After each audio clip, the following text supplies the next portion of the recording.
you guys will find that you have passions, and having a passion is a gift.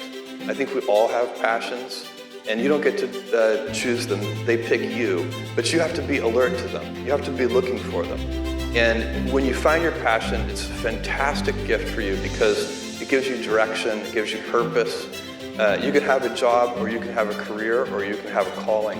And the best thing is to have a calling. And if you find your passion, you'll have that, and all your work won't feel like work to you. Many, many kids and many grown-ups do figure out over time what their passions are.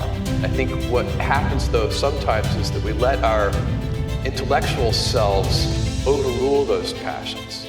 And so that's what needs to be guarded against.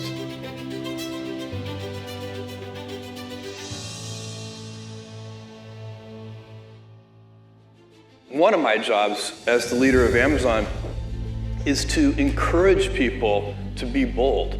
And people love to focus on things that aren't yet working.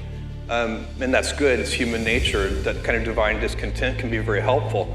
But it's incredibly hard to get people to take bold bets.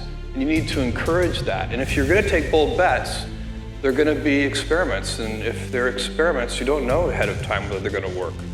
Experiments are by their very nature prone to failure, but big successes, a few big successes compensate for dozens and dozens of things that didn't work. So, bold bets, AWS, Kindle, Amazon Prime, our third-party seller business, all of those things are examples of bold bets that did work, and they pay for a lot of experiments. I've made billions of dollars of failures at Amazon.com. Literally billions of dollars of failures. And you might remember Pets.com or Cosmo. None of those things are fun, but they don't matter. What really matters is companies that don't continue to experiment, companies that don't embrace failure, they eventually get in a desperate position where the only thing they can do is make a kind of Hail Mary bet at the very end of their corporate existence. Whereas companies that are, making bets all along, even, big bets, but not bet the company bets. I don't believe in bet the company bets. That's when you're desperate. That's the last thing you can do.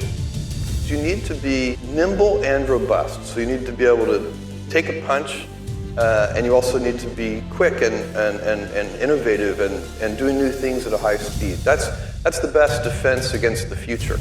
And you have to always be leaning into the future. If you're leaning away from the future is going to win every time. Never, ever, ever lean away from the future. We all have adversity in our lives. I doubt if you really, there's no lack of adversity. And by the way, that's good, because it's what teaches us how to get back up. You fall down, you get back up. It always happens. And you get certain gifts in life, and you want to take advantage of those. But I guess my advice on adversity and success would be to be proud not of your gifts, but of your hard work and your choices. So, you may be, the kinds of gifts you get, you might be really good at math. It might be really easy for you. That's a kind of gift. But practicing that math and taking it to the next step, that could be very challenging and hard and take a lot of sweat. That's a choice. You can't really be proud of your gifts because they were given to you. You can be grateful for them and thankful for them. But your choices, you choose to work hard. You choose to do hard things.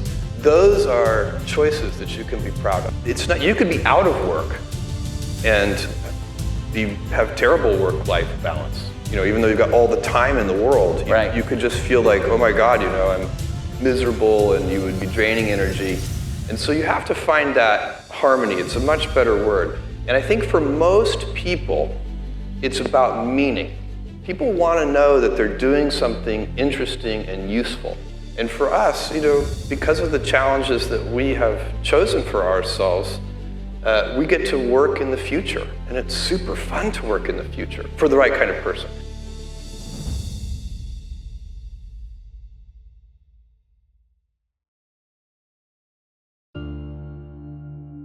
being an inventor requires, because the world is so complicated, you have to be a domain expert. I mean, in a way, even if you're not at the beginning, you have to learn enough so that you become a domain expert. But the danger is once you become a domain expert, you can be trapped by that knowledge. And so inventors have this paradoxical ability to have that, 10,000 hours of practice and be a real domain expert and have that beginner's mind.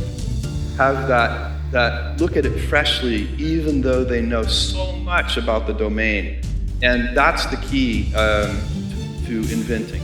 You have to have both. And I think that is intentional. I think all of us have that inside of us, and we could all do it, but you have to be intentional about it. You have to say, yeah, I am going to become an expert, and I'm going to keep my beginner's mind. You can't skip steps. You have to put one foot in front of the other. Things take time. There are no shortcuts. And but you want to do those steps with passion and ferocity.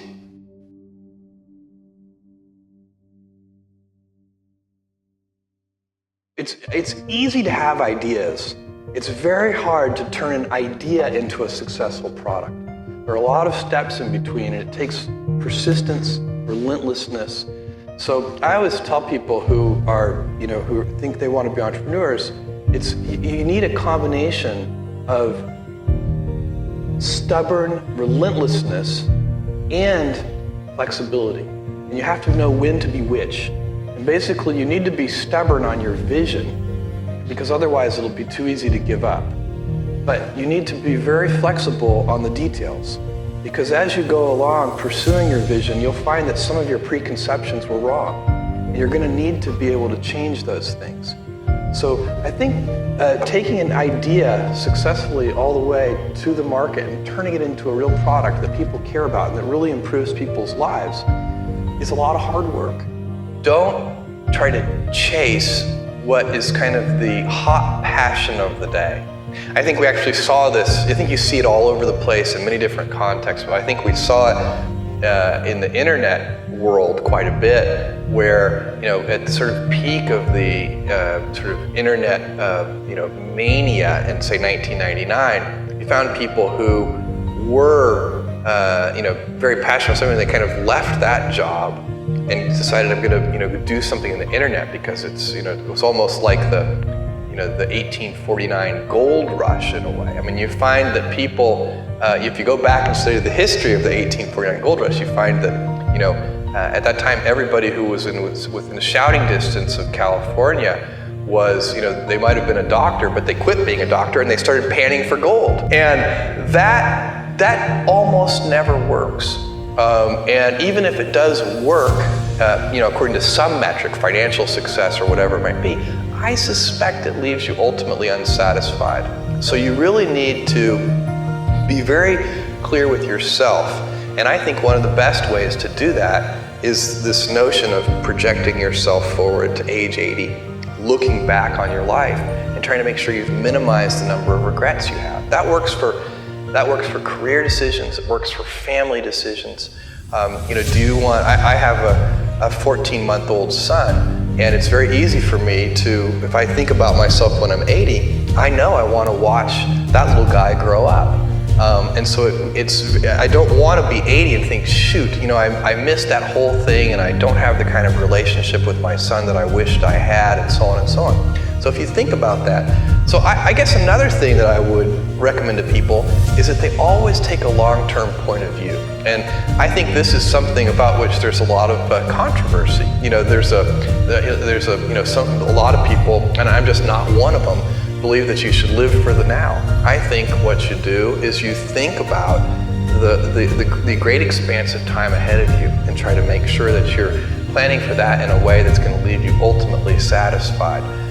So this is just this is the way it works for me. And I mean, everybody needs to find that for themselves. So I think there are a lot of paths to satisfaction, and you need to find one that works for you.